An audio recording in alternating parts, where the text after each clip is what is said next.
नमस्कार दोस्तों। पंडित जवाहरलाल नेहरू कहा करते थे, जीवन को एक कविता बनाइए। जीवन को एक कविता बना करके उन खुशहाली के पलों को शेयर कीजिए, जिससे जो दुखी हो वह भी खुश हो जाए। पंडित नेहरू कहते थे, मंदिर मत बनाइए, वह मंदिर बनाइए जो मंदिर हर व्यक्ति को खाना दे, हर व्यक्ति को पानी दे, हर व्यक्ति को जीवन दे, शिक्षा दे, स्वास्थ्य दे, आगे बढ़ाए, हाथ को रोजगार दे। जी हां, पंडित नेहरू जो कहते थे आज भी वही जरूरत है। लेकिन मौजूदा भारत के प्रधानमंत्री क्या कहते हैं और क्या करते हैं, यह सवाल आता है। क्योंकि प्रधानमंत्री डायलॉग दे रहा है, फिल्मी डायलॉग्स, लगातार डायलॉग्स का क्रम चल रहा है।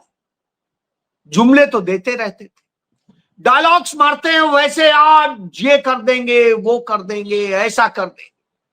जब 11 साल से मौका मिला तो किया क्या साहब, सवाल यह उठता है।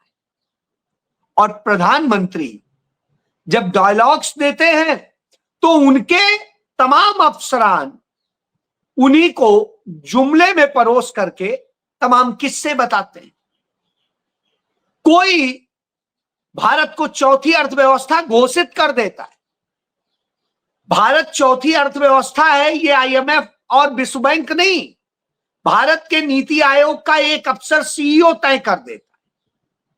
लेकिन वो यह नहीं बताता है कि भारत के हालात क्या है। क्या भारत में वह कविता गुनगुनाई जा रही है जिससे आदमी खुशी के साथ में, मस्ती के साथ में काम करे? तो असल में हो क्या रहा? सेना से वीडियो बनवाए जा रहे हैं कि हमारी इस राइफल ने ये कर दिया, हमारे इस जो है ब्रह्मोस ने ये कर दिया, हमारे इसने ये कर दिया, हमने ऐसा कर दिया। तो प्रधानमंत्री कहते हैं कि हम वीडियो बनवा रहे थे इसलिए कि सबूत रहे, लोग हिसाब ना मांगे। तो हिसाब कौन मांग रहा है? हिसाब जिस चीज का मांग रहा है वो देने की आपकी हिम्मत नहीं।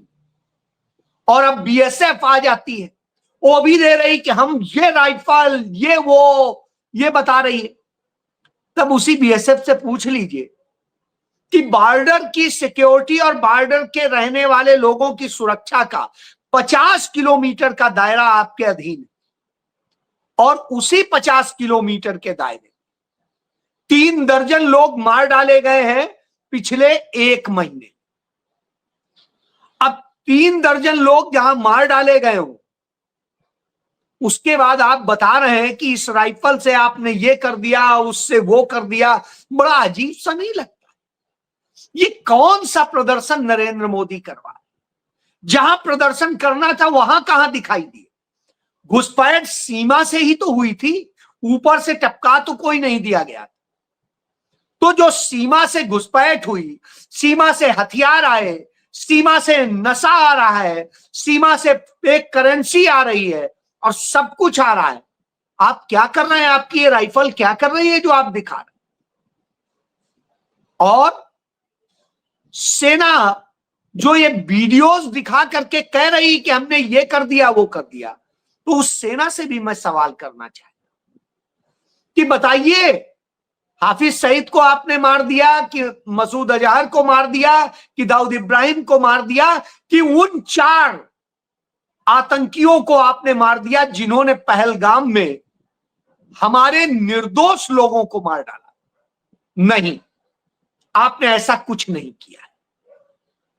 ना आपने किया है, ना आपके प्रधानमंत्री ने किया है, ना आपकी खुफिया एजेंसीज ने किया है, ना अजीत डोभाल ने किया है, और ना ही आपके विदेश मंत्री ने किया। आपकी कूटनीति फेल हुई है, विदेश नीति फेल हुई है। आपकी जो पूरी प्रधानमंत्री का ओरा दिखाने की कोशिश होती थी कि वो विश्व गुरु हैं, तो अब दुनिया में यह साबित हो गया है कि वो विश्व गुरु नहीं, विश्व गुरु हैं। इतने देशों में इतने राष्ट्राध्यक्षों, शासनाध्यक्षों के गले पड़े और उसके बाद में भारत के साथ खड़े होने वाला कोई नहीं। यह हालत हो गई है कि भारत सरकार ने कई 100 करोड़ रुपया खर्च करके भारत के सांसदों के प्रतिनिधिमंडल 33 देशों में भेजे और उनमें विपक्षियों को भी लिए, क्योंकि इनके लोगों में इतनी योग्यता नहीं है, और वो जा रहे हैं तो वो कर क्या रहे? क्या उनसे कहीं किसी देश का कोई प्रधानमंत्री मिल रहा है, नीति नियंता मिल रहा है? क्या वो वहां पर किसी भी इतनी बड़ी हैसियत से मिल रहे हैं, उसे बता रहे हैं कि वो मुतमईन हो जाए कि नहीं नहीं भारत के साथ तो गलत हो रहा है, पाकिस्तान तो गलत कर रहा है? नहीं, किसी से नहीं मिल पा रहे, और वहां जाके वो इंजॉय कर रहे हैं 5 स्टार होटलों में और लग्जीरियस लाइफ में और दूसरी तरह की। तो आप ये समझ लीजिए कि जिनको भेजा गया है वो क्या कर रहे हैं, कोई प्रेस कॉन्फ्रेंस कर दे रहा है, कोई कुछ कर दे रहा है, कोई कुछ कर दे रहा है, कुछ वहीं इंडियन डियास्पोरा के लोगों से मिल ले रहे हैं। तो उससे क्या होगा, वो मैसेज तो ऐसे ही कन्वे हो जाता। जरूरत कहां थी? जरूरत यह थी कि नीति नियंताओं को बताया जाता कि आप अपनी नीति बदलिए। क्यों बदलिए? क्योंकि ये हालात हो रहे हैं, मानव अधिकारों की हत्या हो रही है, मानवता की हत्या हो रही है। साहब, किस देश को बताएंगे? वही अमेरिका जिसके राष्ट्रपति को my friend Trump Narendra Modi करते थे, वही उन आतंकवादी जगहों से और उन आतंकवादियों को गले लगाता है जब वो कतर जाता है, और वहां जाकर के उनको अपने साथ रखता है, उन्हें अच्छा बताता है। वो अपने पर्सनल स्टाफ में 2 कट्टरपंथी उन पूर्व आतंकियों को शामिल करता है जो आज भी उसी विचार का समर्थन करते हैं, और दूसरी तरफ वही अमेरिका एक बार भी नहीं बोलता है कि गाजा में कैसे छोटे छोटे बच्चों को मारा जा रहा है, अस्पतालों पर हमला हो रहा है, स्कूलों पे हमला हो रहा है, खाने के लिए बच्चे तरस रहे हैं, मर रहे हैं, उनके लिए कुछ नहीं किया जा रहा। और जो दुनिया के देश वहां मदद करना चाहते हैं उन्हें मदद नहीं पहुंचाने दी जाती है। संयुक्त राष्ट्र संघ जब मदद करना चाहता है तो मदद नहीं पहुंचाने दी जाती। तो जो खुद आतंकियों के साथ खड़े हो, जो मानवता की, बच्चों की, निर्दोष लोगों की हत्याओं में शामिल हो, जिनके हाथ खुद गंदे खून से रंगे हो, तो आप बताइए उन निर्दोष लोगों की हत्याएं करने वालों को क्या आप उनको समझाने गए? क्या करने गए? वो समझेंगे कौन सी भाषा? यहां सवाल यह था। तो वो समझेंगे वह भाषा जो राहुल गांधी ने बताई थी कि आप अपने आप को ताकत बना लो, मैन्युफैक्चरिंग की इतनी बड़ी ताकत बन जाओ कि अमेरिका खुद निमंत्रण कार्ड लिए घूमे कि हमारे राष्ट्रपति का शपथ ग्रहण है, आ जाइए सर, प्लीज आ जाइए। उसने आमंत्रित किया था चीन को, भारत के प्रधानमंत्री को नहीं किया था, माय फ्रेंड ट्रंप को नहीं। समझ गए ना? तो my friend Modi, my friend Trump, और ये सब बेकार था। उसके बाद आप देखिए हमारे देश को बार बार दबाया जा रहा है। क्यों? वो जानते हैं हम 140-145 करोड़ के बीच की आबादी वाले देश है, और इतनी बड़ी आबादी वाला देश अपने खाने, अपने पहनने, अपने उसमें ऐसे हो खुद ही तबाह।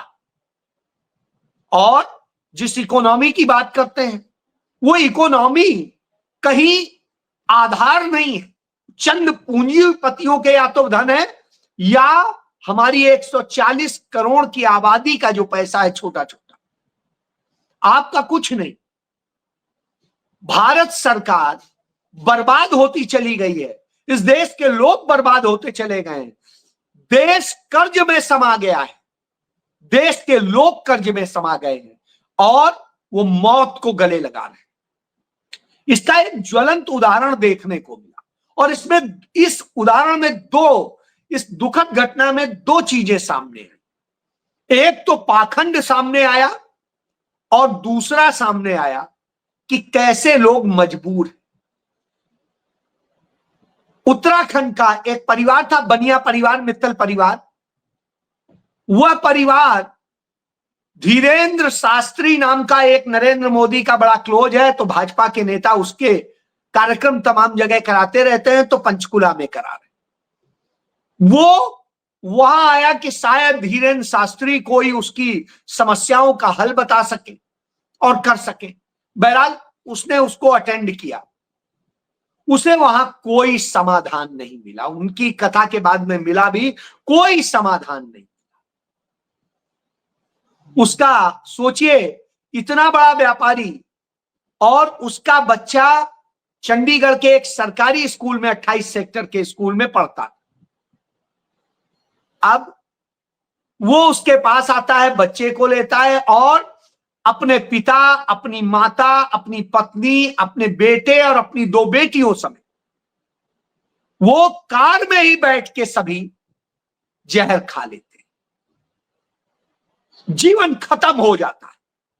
बाद में पता चलता है, अभी पूरी इन्वेस्टिगेशन नहीं कंप्लीट हुई है, लेकिन जो पता चला है कि 20 करोड़ का कर्ज हो चुका था उसका, और उस कर्ज की स्थिति थी, व्यापार व्यवसाय बर्बाद था, हालात बिगड़े हुए थे और उसके पास अब कोई रास्ता सूझ नहीं रहा।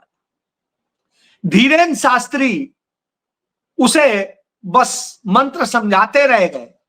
होता होना हुआ ना, कुछ था नहीं कि कोई चमत्कार तो कर नहीं सकते हैं।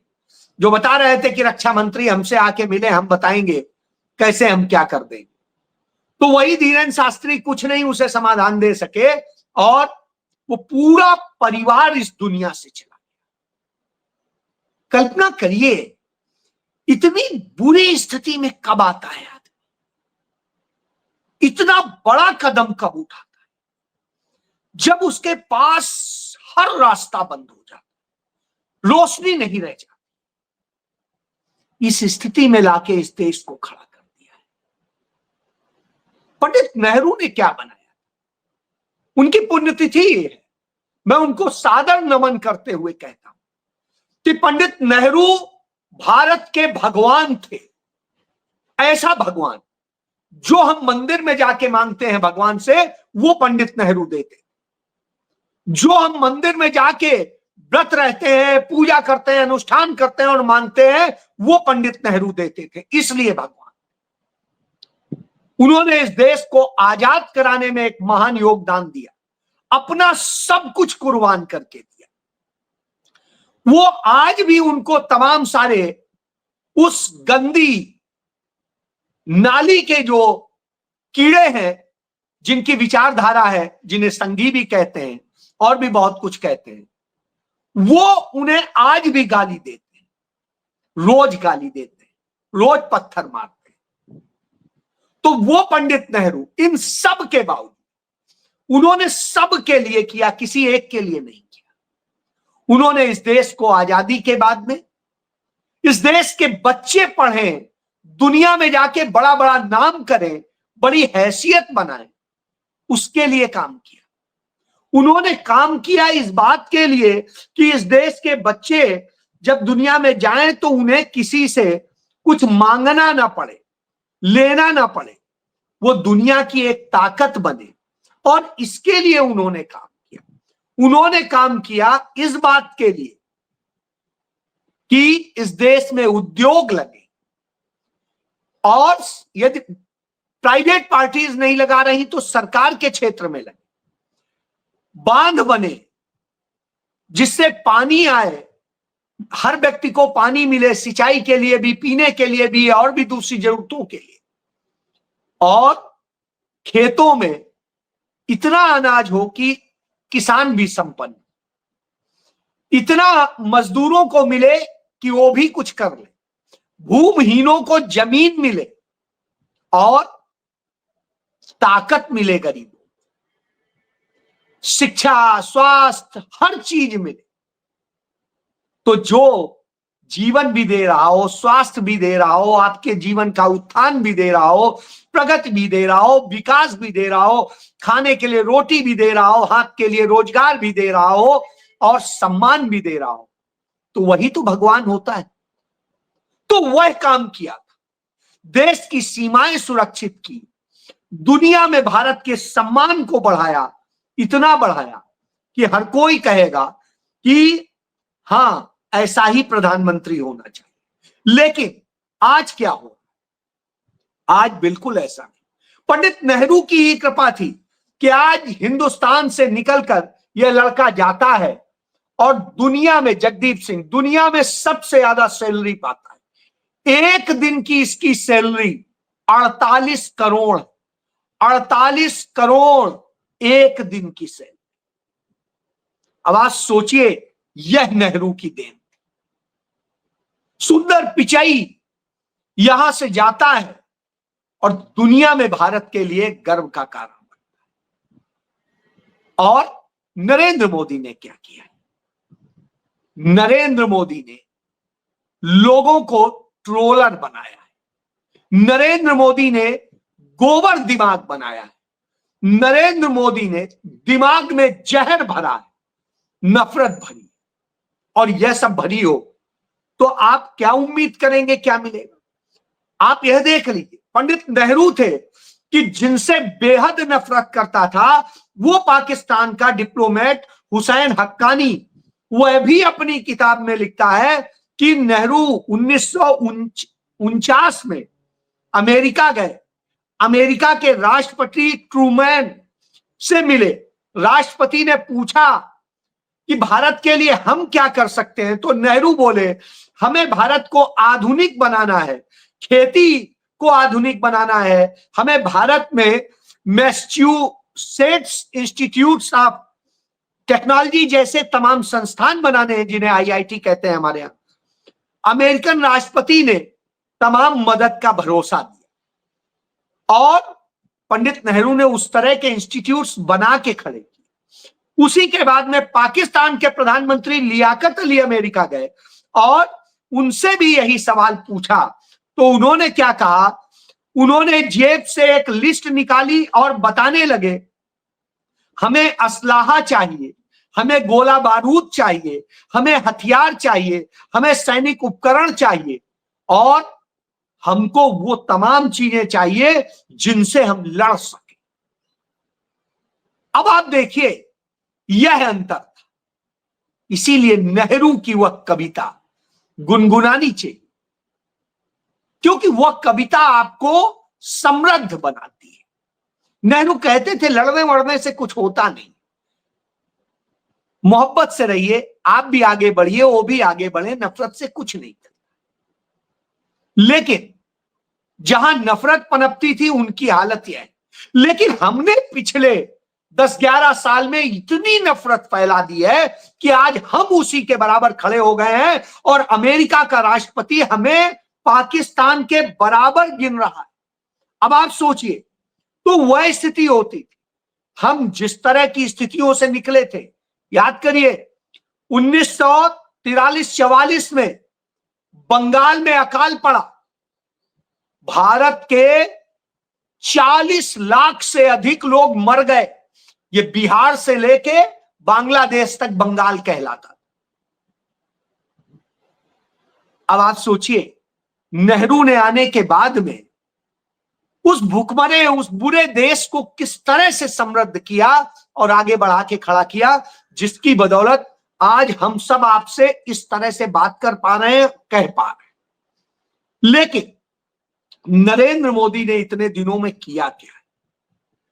नरेंद्र मोदी ने यह हालत कर दी है कि पाकिस्तान का प्रधानमंत्री कहता है कि नरेंद्र मोदी का बयान नफरत फैलाने वाला है, वो अपनी औकात में रहे। अब आप एक चीज सोचिए, पाकिस्तान का प्रधानमंत्री हमें औकात बता रहा है जिसकी औकात खुद नहीं कुछ थी। दूसरा आप देखिए, हमारा प्रधानमंत्री क्या कहता है, ये गोदी मीडिया का अखबार ही छाप रहा। हमारा प्रधानमंत्री कह रहा है आतंकवाद के खात्मे के लिए पाकिस्तान की जनता आगे आए। अपने भारत के देश में भारत की जनता की तो बात नहीं कर पा रहे हो, पाकिस्तान की जनता भारत के साथ आए, तो क्या मूर्खता की बात करता है। इससे समझ में आता है वो भारत का प्रधानमंत्री है, पाकिस्तान का प्रधानमंत्री। यही वजह है कि हमारे लोग इतनी बुरी स्थिति में। तो ये कभी धर्म के नाम पे, जाति के नाम पे, तमाम नामों पे जो आपने राजनीति की है, उसी ने देश का बेड़ा कर दिया। इसलिए सुधार कीजिए, देश बनाइए, देश जरूरी है।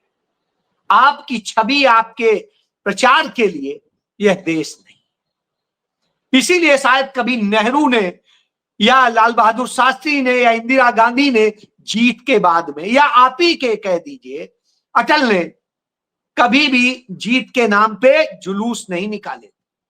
यह काम करके आपने अपनी छोटी मानसिकता दर्शाई। जी हां, छोटी मानसिकता। जय